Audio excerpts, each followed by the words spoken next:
Bueno, chicos, respecto a la clase que les voy a dictar hoy frente al procedimiento abreviado, tenemos que pues manifestar que el proceso abreviado se encuentra enmarcado en la Ley 1826 del 2017. Este proceso abreviado empezó a regir a partir de el 12 de julio del 2017, cuando entra en vigencia el proceso penal abreviado. Recordemos que en Colombia actualmente se están manejando tres procedimientos, uno por ley 600, el otro por ley 906 y el otro por proceso abreviado. Básicamente, ¿por qué se le denomina proceso abreviado? Porque el proceso abreviado lo que hace es que los tiempos establecidos que se enmarcan dentro de la ley 906, este sea un poco más corto. Entonces, durante la charla que les voy a dictar hoy, pues efectivamente ustedes van a entrar a verificar que los tiempos son mucho más cortos. No es como en la ley 906 que comenzamos con las audiencias preliminares, que es legalización de captura, formulación de imputación, solicitud de medida de aseguramiento, luego pasamos a audiencia de acusación, luego audiencia preparatoria, finalizamos con audiencia de juicio oral, traslado del 447 y sentido del fallo y sentencia. Aquí no, aquí ya cambian un poco más las cosas porque efectivamente el proceso abreviado pues comienza no con una audiencia de formulación de imputación, sino con el traslado de escrito de acusación. Entonces, en ese orden de ideas, pues vamos a explicar muy brevemente qué significa el proceso abreviado. El proceso abreviado pues es un proceso creado para la descongestión judicial porque la ley 906 venía supremamente saturada, los juzgados supremamente saturados de, obviamente, de audiencias todo el tiempo. Y lo que se hizo con este proceso abreviado es descongestionar un poco la justicia frente a la ley 906. Entonces, básicamente este proceso fue creado para la descongestión judicial por medio de la disminución de el número de audiencias, primero porque las audiencias son menos y no obviamente como en la ley 906 que son varias audiencias, sino aquí pues es un poco menos, y pues obviamente del proceso penal, ¿no?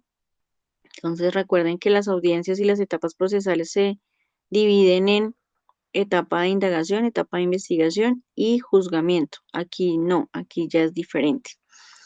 Entonces, el número de audiencias es mucho menor. Obviamente, pues se maneja todo el proceso penal ordinario y la implementación de la figura del acusador privado, pero de lo que llevamos de la ley del 2017 hasta la fecha, todavía no he visto el primer caso que se maneje como tal el acusador privado. El acusador privado consiste en quitarle como tal esa facultad a la fiscalía y cualquier abogado que tenga conocimiento obviamente de la parte penal y de procedimiento penal pueda hacer sus veces como fiscal. O sea, en ese orden de ideas, él podría hacer el traslado del escrito de acusación, hacer de ente acusador y obviamente juzgar a esta persona para, de acuerdo a la conducta punible, y se pueda procesar y judicializar en un proceso penal abreviado. Pero de lo que llevamos a la fecha del 12 de julio del 2017, que fue creada esta ley, hasta el 2021, de lo que llevamos correspondiente de este año, todavía no se ha visto ningún proceso con la figura del acusador privado. ¿Qué características tiene este proceso abreviado? La primera característica es que reduce el proceso penal, porque obviamente disminuye las audiencias, se elimina la fase de imputación y se realiza de una vez la fase de acusación. Se aplica en delitos querellables, o sea, acuérdense que todos los delitos querellables están enmarcados dentro del artículo 74 del Código de Procedimiento Penal y efectivamente todo lo que esté enmarcado dentro del artículo 74 pues se lleva por proceso penal abreviado. Y aquí quiero hacerles una claridad en algo. Todos los delitos que se manejen por violencia intrafamiliar es una excepción que hay a la regla en ese artículo 74 porque no están marcados. Si ustedes se ponen a mirar el artículo 74, por ningún lado habla de la violencia intrafamiliar. Pero como es un delito que actualmente, pues a raíz del COVID, a raíz de la pandemia y antes de la pandemia también estaba en auge, o sea, había muchísimos procesos por delito de violencia intrafamiliar. Entonces, ¿qué hizo el legislador? El legislador sacó la ley 1959 del 2019, que habla sobre el delito específicamente de violencia intrafamiliar, y manifestó en esa ley que ese delito se iba a manejar por el proceso penal abreviado.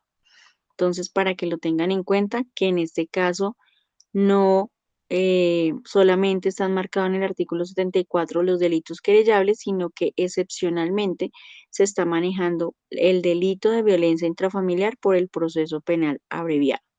¿Listo? Entonces, todo lo que se encuentre enmarcado en el artículo 74 lo van a llevar por proceso abreviado, no por ley 906, porque es una excepción constitucional. Entonces, ¿qué se llevaría por 906? Pues lo que esté por fuera y enmarcado del artículo 74. ¿Listo? Las conductas. Entonces, si nos ponemos a mirar el tema de las conductas, primero pues tenemos que verificar que las que requieren querella para el inicio de la acción penal, pues hay un delito de inasistencia alimentaria, están los delitos contenidos en el artículo, en el título cuarto sobre protección de la información y los datos, excepto los casos en los que la conducta recaiga sobre bienes o entidades del Estado. Está el delito de lesiones personales, porque acuérdense que el delito de lesiones personales depende de la incapacidad médico-legal, pues asimismo se va por delitos querellables y otros ya va por denuncia, dependiendo si tiene pues obviamente deformidad anatómica, perturbación psíquica, perturbación funcional, algún tipo de deformidad, entonces depende de la cantidad de incapacidad médico-legal que genere obviamente medicina legal. Asimismo, se va a conocer por un delito querellable o por un delito por denuncia. De los delitos de actos de discriminación, actos de racismo, discriminación, hostigación, actos de discriminación o instigación, hostigamientos agravados, delitos contra el patrimonio económico, hurto calificado, hurto agravado, estafa, abuso de confianza, corrupción privada, administración desleal, abuso de condiciones de inferioridad, delitos contra los derechos de autor, violación a los derechos morales, derechos de autor, violación de derechos patrimoniales, de derechos y derechos conexos, violación a los mecanismos de protección o derechos de autor, falsedad en documento privado, circunstancias de agravación, delitos contra el orden económico-social. Acuérdense que pues ahí encontramos todo el tema de usurpación de derechos, propiedad industrial y derechos de ostentadores de variedades vegetales, uso ilegítimo de patentes, violación de reserva industrial y comercial, ejercicio ilícito de actividad monopolística de arbitrario o restrictivo. Entonces, hay que verificar todo lo que se encuentra marcado en el artículo 74 y lo que efectivamente pues no está marcado en el artículo 74 se llevará por denuncia.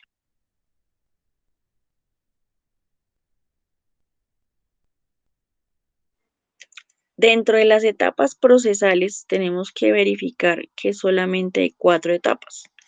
Una, que es la noticia criminal, o sea, cuando la persona o la persona que tenga conocimiento de dicha conducta punible interponga, obviamente, la denuncia o la querella.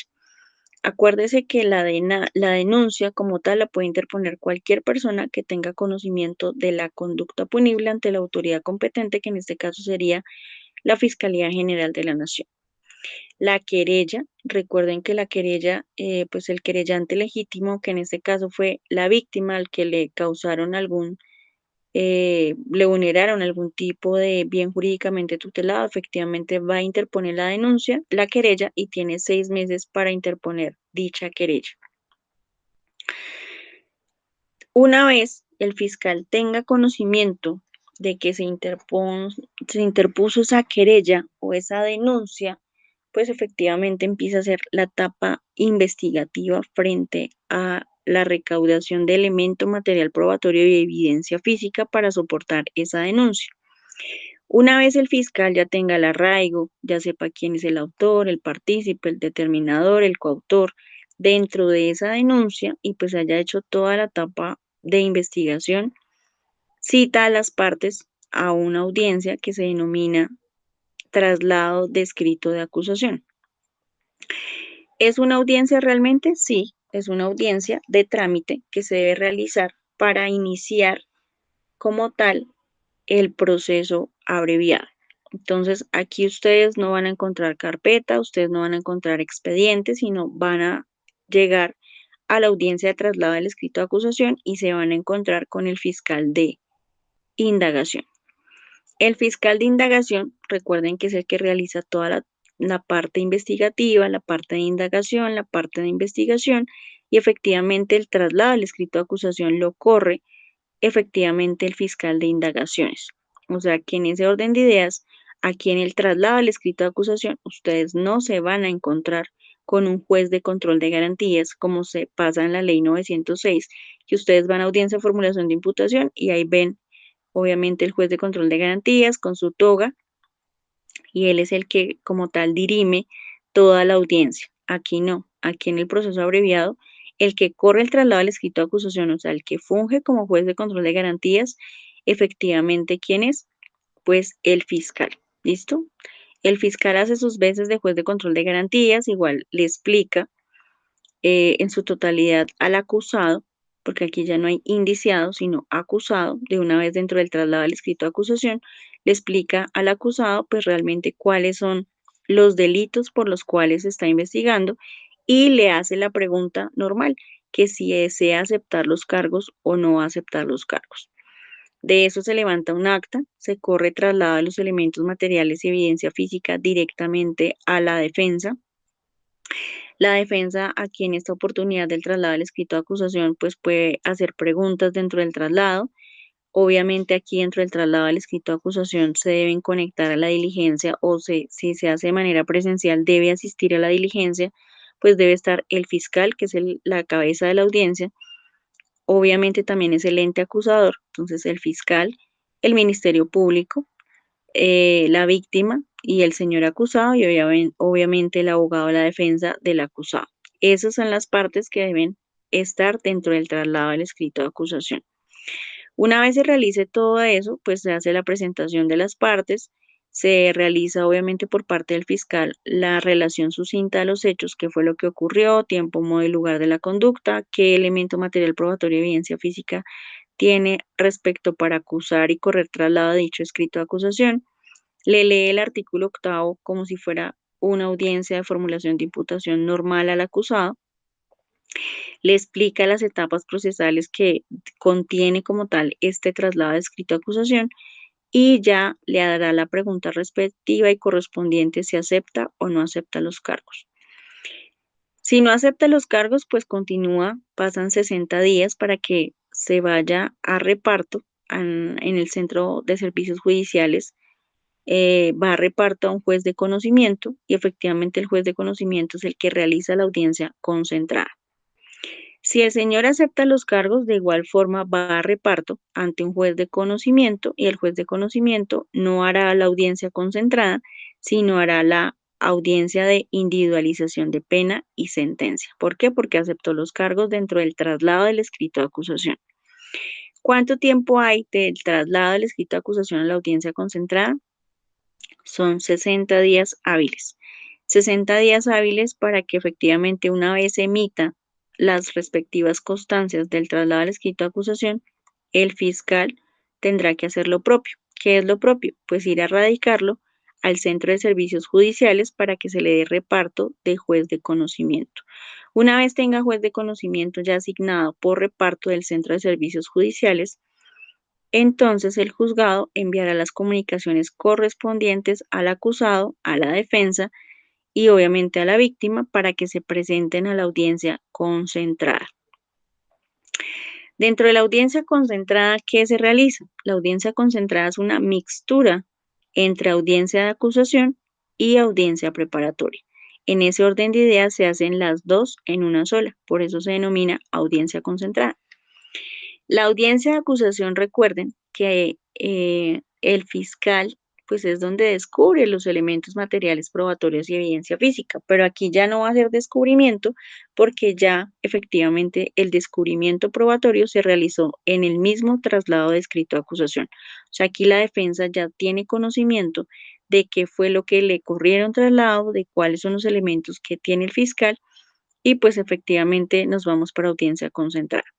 En la audiencia concentrada, pues lo que se hará es legalizar como tal el escrito de acusación. Ahí se pregunta lo mismo, si hay algunas causales de nulidad, impedimentos y recusaciones, si hay algún tema de solicitudes probatorias respecto al traslado del escrito de acusación, si se corrió en su totalidad y se descubrió en su totalidad los elementos materiales de prueba por parte de la Fiscalía, y pues la defensa tendrá que manifestar si se hizo o no se hizo. También, una vez se haya legalizado dicho escrito de acusación, pues efectivamente se realiza dentro de la misma audiencia concentrada la audiencia preparatoria. Dentro de la audiencia preparatoria, recuerden que se hace tal cual como en la ley 906. Se pregunta a las partes que si van a hacer algún tipo de descubrimiento probatorio por parte de la defensa tendrá que determinar si lo hace o no lo hace y efectivamente pues correrá traslado de esos elementos materiales de prueba al fiscal. La diferencia aquí entre la audiencia concentrada y la audiencia de acusación y la audiencia preparatoria de la ley 906 es que aquí la norma exige que debe entregarse un listado completo de los elementos materiales probatorios y evidencia física que el abogado de la defensa va a descubrir en audiencia concentrada. Entonces, iniciando la audiencia concentrada, el abogado de la defensa tiene que enviar a los correos electrónicos o si se hace de manera presencial, entregar el listado de manera física a las partes del proceso. Partes, bien sea juez, fiscalía, ministerio público, apoderado de víctimas, para que él tenga conocimiento o ellos tengan conocimiento de lo que el abogado de la defensa va a descubrir. Una vez se haya descubierto ese listado, pues ya se iniciará con el trámite correspondiente, que es la legalización del escrito de acusación y se hará la audiencia preparatoria. Dentro de la audiencia preparatoria, entonces se realiza el descubrimiento probatorio por parte de la defensa técnica. Se preguntan si hay, obviamente, estipulaciones probatorias. Se realiza conducencia, pertinencia, utilidad de los elementos materiales de prueba presentados, obviamente, descubiertos y solicitados por la defensa. Lo mismo hará la fiscalía, conducencia, pertinencia, utilidad de dichos elementos materiales de prueba. De ahí el juez de conocimiento saca el auto de pruebas. Frente al auto de pruebas se presenta el recurso de apelación y pues obviamente si a alguna de las partes se le niega alguna prueba, ¿no? El recurso de apelación se presenta para eso. Luego, posteriormente, pues se citará el mismo día, finalizando la audiencia, el mismo día el juez fija fecha y hora para audiencia de juicio oral. Entonces, ese mismo día, el abogado de la defensa y obviamente el fiscal y las partes intervinientes dentro del proceso ya tienen conocimiento de que efectivamente, pues se fijó fecha y hora para audiencia de juicio oral. Entonces, una vez se fija fecha y hora, ya quedan notificados en estrados y pues obviamente ya les llegará las comunicaciones correspondientes para la audiencia de juicio oral, pero ellos ya tienen conocimiento de que la audiencia fue obviamente fijada para esa fecha y hora, a menos que pase algo extraordinario, como ahorita con el tema de los paros y eso, pues no se han realizado las audiencias correspondientes, pues se reprogramará nuevamente la diligencia. Eh, La noticia criminal dentro de los delitos querellables, pues básicamente la conciliación es un requisito de procedibilidad. Ustedes recuerdan que cuando hablamos de delitos querellables se pueden conciliar, menos, hago la salvedad acá y la excepción también. El delito de violencia intrafamiliar no es conciliable, no es desistible y es perseguible de oficio. Entonces, en ese orden de ideas, los demás delitos que están en el artículo 74 se puede llegar a una audiencia de conciliación normal. ¿Listo? El fiscal convoca audiencia de conciliación. Si no hay ánimo conciliatorio, pues el fiscal eh, que con los investigadores pues elaborarán como tal el programa metodológico y se realizará pues el programa metodológico respecto a las investigaciones que se realizan.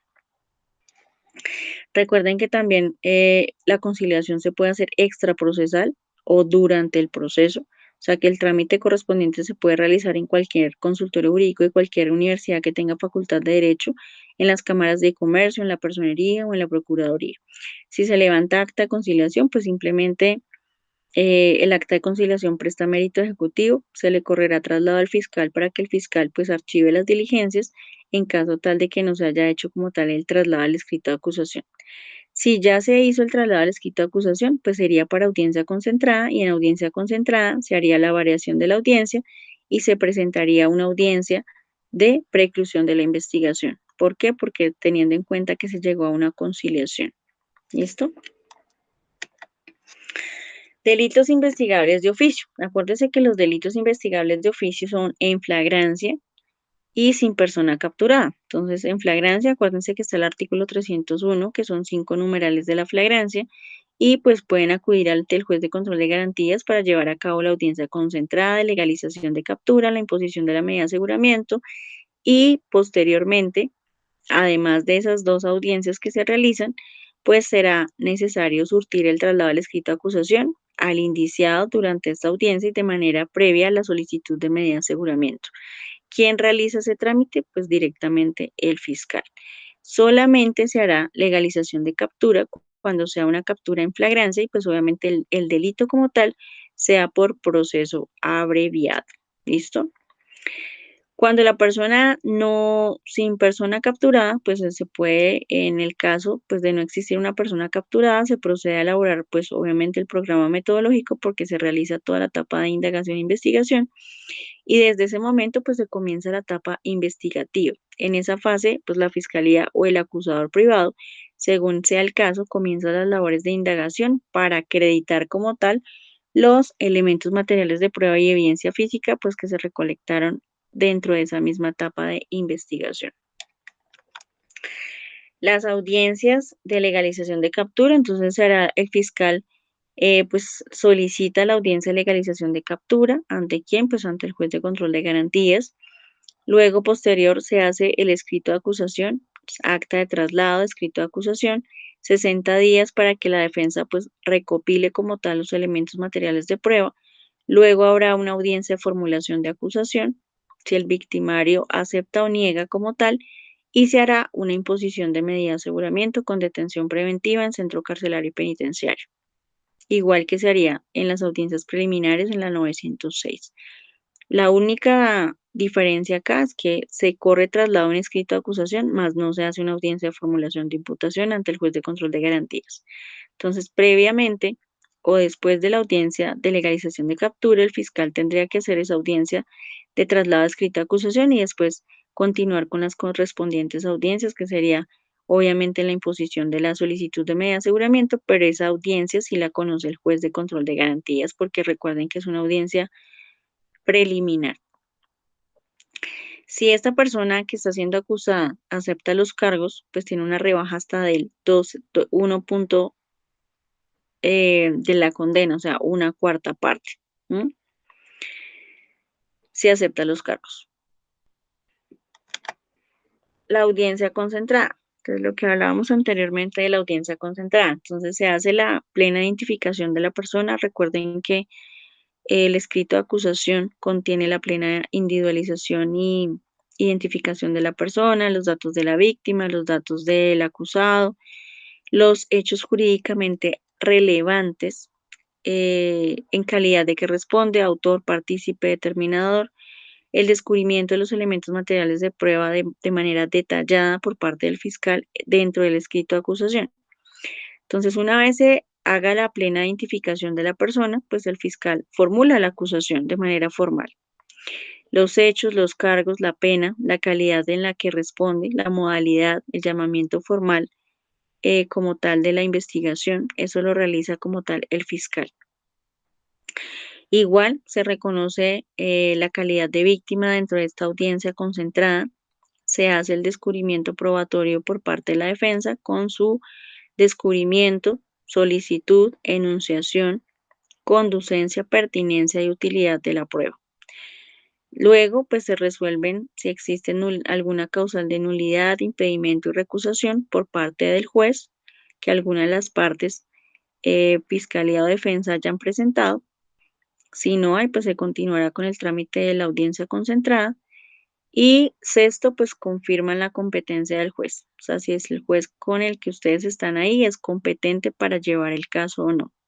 Recuerden que los delitos querellables los conoce el juez penal municipal con función de conocimiento, no el juez del circuito, porque si fuera el circuito ya sería por ley 906 y no por proceso abreviado, porque estamos hablando de delitos querellables.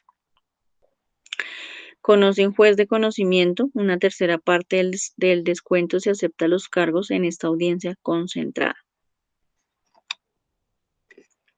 Pues se hará lo mismo, se hace la enunciación de los elementos materiales probatorios, defensa, fiscalía, representante de víctimas si las hubiere, se hacen estipulaciones probatorias, se corre traslado al fiscal de las solicitudes probatorias con conducencia, pertinencia, utilidad, admisibilidad de la prueba, corre traslado de la defensa para las solicitudes que se tengan en cuenta para el descubrimiento de los elementos materiales probatorios, se hace la exclusión o rechazo de defensa o fiscalía obviamente de las pruebas de la fiscalía y lo mismo las pruebas de la defensa. Se decreta las pruebas por medio del auto de pruebas que lo decreta el mismo juez de conocimiento penal municipal y luego pues el juez pronuncia mediante auto el recurso de reposición, apelación en efecto suspensivo en caso tal de que le hayan negado alguna prueba que no se haya solicitado o se haya solicitado pero el juez la haya negado en audiencia concentrada. 30 días pues después para el juicio oral. Si ven los tiempos como van siendo un poco más cortos. En el juicio oral, ¿qué se realiza? Pues en el juicio oral se hace exactamente igual que se hace en la audiencia en la ley 906 del 2004, se maneja exactamente igual. Entonces la fiscalía presenta la autoridad del caso, el defensor presenta la autoridad del caso de manera excepcional, si se quiere presentar la presenta, si no, no hay problema con que no la presente. Tercero, pues se hace la incorporación de las estipulaciones probatorias que se van a hacer en el juicio oral o lo que se estipuló en la audiencia preparatoria. Se hace una práctica de pruebas por parte de la Fiscalía y la Defensa. Se corre traslado para que se inicie alegatos de conclusión por parte de, obviamente, de la Fiscalía y de la Defensa. Se le corre el uso de la palabra por única vez para que, obviamente, se pronuncien frente a esos alegatos de conclusión. El juez pues da el sentido del fallo, bien sea condenatorio o absolutorio, y se fija fecha y hora por secretaría para que efectivamente se corra traslado de pues si hay apelación, tiene 5 días para apelar de manera escrita y pues obviamente se va en efecto devolutivo para que el Tribunal Superior de Bogotá conozca como tal de esa apelación. Y si no hay ninguna apelación frente al fallo que emite el juez fallador, el juez de conocimiento, pues efectivamente queda en firme la sentencia y se corre traslado de la sentencia. En esta oportunidad no hay audiencia como en la 906, sino aquí la Secretaría fija fecha y hora para traslado de audiencia. En ese orden de ideas, ¿qué es traslado de audiencia? Porque usted en la 906 usted se conectaba a la audiencia, aquí no. Usted simplemente se comunica con la secretaría y la secretaría le corre traslado a usted, o sea, correr traslado le envía a su correo electrónico el traslado de la audiencia. Si usted va a presentar recurso, pues simplemente manifiesta que va a presentar el recurso y lo sustenta dentro de los 5 días siguientes de manera escrita. Si entre los 5 días siguientes usted no presentó la apelación, pues ya se surtirá y se tendrá como surtida ese tema del recurso y pues lo que se hará ahí es efectivamente que deje ejecutoria dicha sentencia. Las causales de libertad en este proceso es medida de aseguramiento, no podrá exceder de los 180 días cuando haya cumplido la pena, cuando se decrete la preclusión, cuando se haya absuelto al acusado, por aplicación del principio de oportunidad. Aquí también ustedes pueden jugar con esas figuras jurídicas que son formas anticipadas de terminación del proceso. Igual que en la ley 906, ustedes pueden presentar principios de oportunidad, preclusiones de la investigación, preacuerdos y negociaciones. O sea, el trámite se hace exactamente igual que en la 906 para la aplicación del principio, para la preclusión y lo mismo para el tema de los preacuerdos y negociaciones. Cuando haya transcurrido 70 días desde el traslado de la acusación y no se haya iniciado audiencia concentrada, también es una causal de libertad.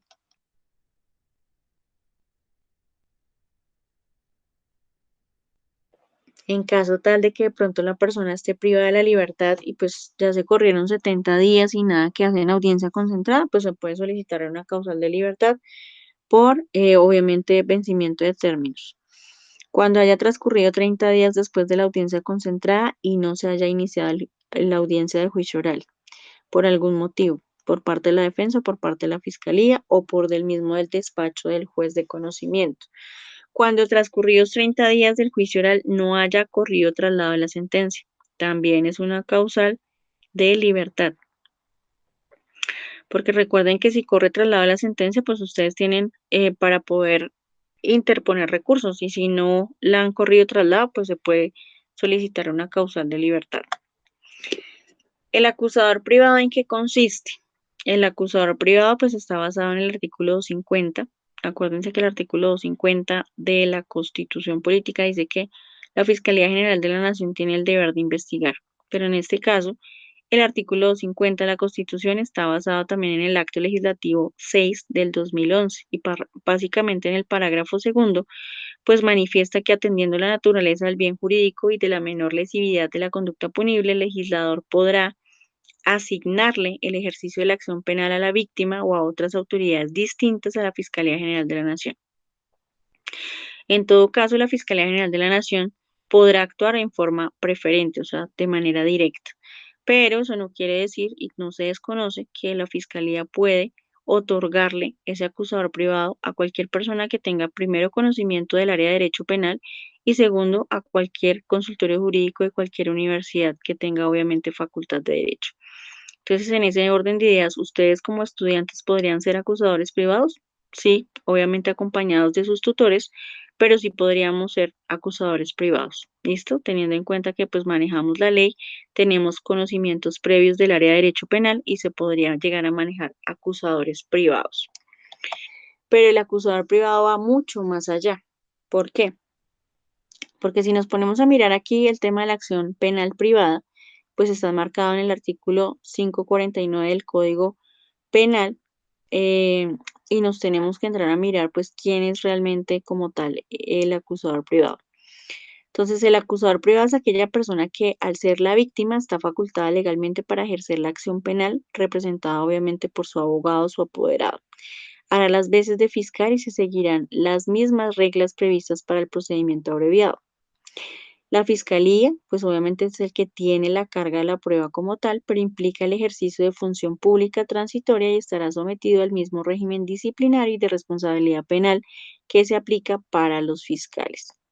Los actos complejos los ejercerá obviamente la Fiscalía General de la Nación, porque Fiscalía, pues para nadie es un secreto que Fiscalía cuenta con policía judicial asignado, mientras que un acusador privado no cuenta con policía judicial, sino tendría que contratar policías judiciales o investigadores de criminalística para que puedan adelantar esos ejercicios de investigación. Representación de acusador privado, pues deberá ser un abogado en ejercicio o estudiantes de consultorio jurídico, como se los manifesté anteriormente. Cuando se pida la revisión de la acción, el acusador privado pierde su calidad y queda como interviniente dentro del proceso. También hay que entrar a verificar esos actos de investigación, porque realmente hay que verificar si se puede hacer programas metodológicos frente a ese acusador privado, porque recuerden que la fiscalía hace programas metodológicos, pero teniendo en cuenta que ellos cuentan con su policía judicial. En cambio, el acusador privado no. Aquí tendría que contratar investigadores de criminalística para que realicen como tal estas actuaciones de indagación, recolección, embalaje de elementos materiales de prueba. Y aquí, pues también hay una reparación integral y puede formular la pretensión de la reparación donde la incorporará en el traslado y en presentación del escrito de acusación. Aquí no hay necesidad de que se llegue hasta el incidente de reparación integral, sino desde que se inicia como tal la acción penal, se puede solicitar una reparación integral de daños y perjuicios.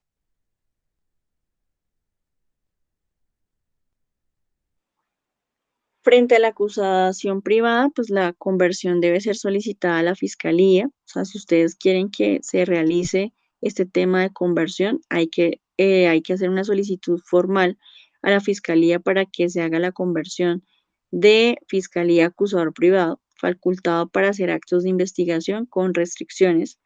Asume función pública transitoria como responsabilidad penal disciplinaria y puede haber reversión. O sea, en este caso tal, si el acusador privado pues la llega a embarrar por algún motivo, se le puede abrir un proceso disciplinario y obviamente tendrá las mismas características que un funcionario público. No puede haber conversión cuanto. O sea, usted no puede solicitar la conversión de fiscalía, o sea, que la fiscalía haga la investigación a un acusador privado cuanto. No se acredite condición de víctima. Si no, usted no acredite la condición de víctima, pues no se puede solicitar la conversión. Se trate de un hecho atribuible a una organización criminal, porque si es un hecho atribuible a una organización criminal, pues ya se llevará no por acusador privado ni por ley 900, por ley 1826, sino efectivamente lo llevará por jurisdicción y competencia la ley 906 del 2004. Los hechos conexos a casos no susceptibles de conversión, no haya acuerdo entre todas las víctimas de la conducta, porque a veces ustedes se dan cuenta que hay procesos que hay varias víctimas y pues si las víctimas no se ponen de acuerdo para hacer la conversión, pues no se puede solicitar. Efectivamente, tendría que el fiscal, facultado en el artículo 250 de la Constitución, llevar como tal ese proceso. ¿Listo? Y lo mismo pasa cuando en procesos contra menores de edad, porque pues efectivamente la fiscalía es la idónea en este caso para llevar este tipo de procesos y pues tendría como tal tener que ejercer esa función de investigación y más con estos casos de niños, niñas y adolescentes. ¿M? Entonces tendría que igual llevar el proceso Fiscalía General de la Nación porque es el que tiene la carga de la prueba. Y pues básicamente eso es el tema del acusador privado y el proceso abreviado. Les voy a compartir estas diapositivas, ya se las compartí en la plataforma Moodle. Espero pues que hayan entendido el tema y pues cualquier pregunta que tengan respecto al proceso abreviado y al acusador privado, pues me preguntarán ya en una clase posterior.